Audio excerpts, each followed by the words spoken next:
Each February, members of the Center for a Free Cuba, the Patmos Institute, and Cuba Decide gather in front of the White House in peaceful protest of the Castro communist dictatorship and in remembrance of all the men, women, and children tortured, imprisoned, and murdered by that regime.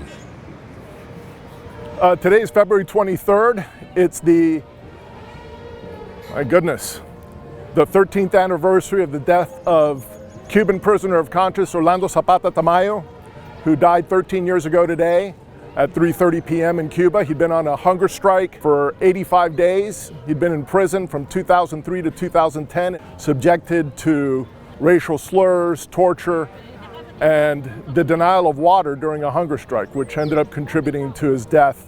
Tomorrow marks the 27th anniversary of the shoot-down of the Brothers to the Rescue planes, which was the day on February 24th, 1996 in international airspace, where Cuban MiGs hunted two civilian planes in the Florida Straits that belonged to Brothers to the Rescue, engaged in search and rescue of Cuban rafters, and blew them out of the sky with air-to-air missiles, killing Pablo Morales, Carlos Costa, Armando Alejandre Jr., and Mario de la Peña. Two spotters and two pilots on the two respective planes. John Suarez was a Florida International University student when his friends were murdered attempting to rescue families adrift in the Florida Straits. Today, he carries hope that the U.S. government will not allow their deaths to be in vain. This administration has been having mixed signals about how they're approaching the Cuban dictatorship. And we're here to remind them that this is a regime that sponsors terrorism, that it also engages in brutal treatment of its domestic population, in addition to backing the Russian invasion of Ukraine and having a strong presence of mainland China in the country, and also harboring terrorists in Cuba. Some families do escape, and their stories of communist oppression are horrific. The crimes of Castroism must be stopped. My name is Mario Felix Leonard Barroso. I am a Cuban pastor. I was pastor in Cuba for 16 years, and the government in Cuba imprisoned me for many times, many occasions.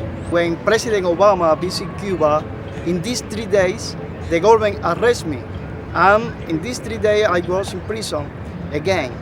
In this year, the United States opened the door for me and my family, refugee. In this moment, the refugee program is not open for Cuba. It's very important the government, United States, open again the refugee program.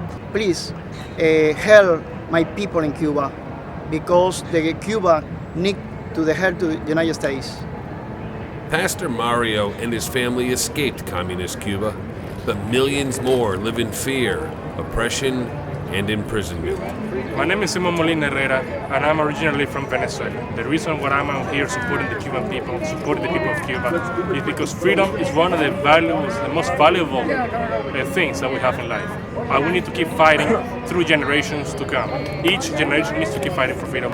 Right now in Cuba, there are more than 1,200 political prisoners. The same in Venezuela, the same in Nicaragua. It's a threat in the hemisphere what communism is.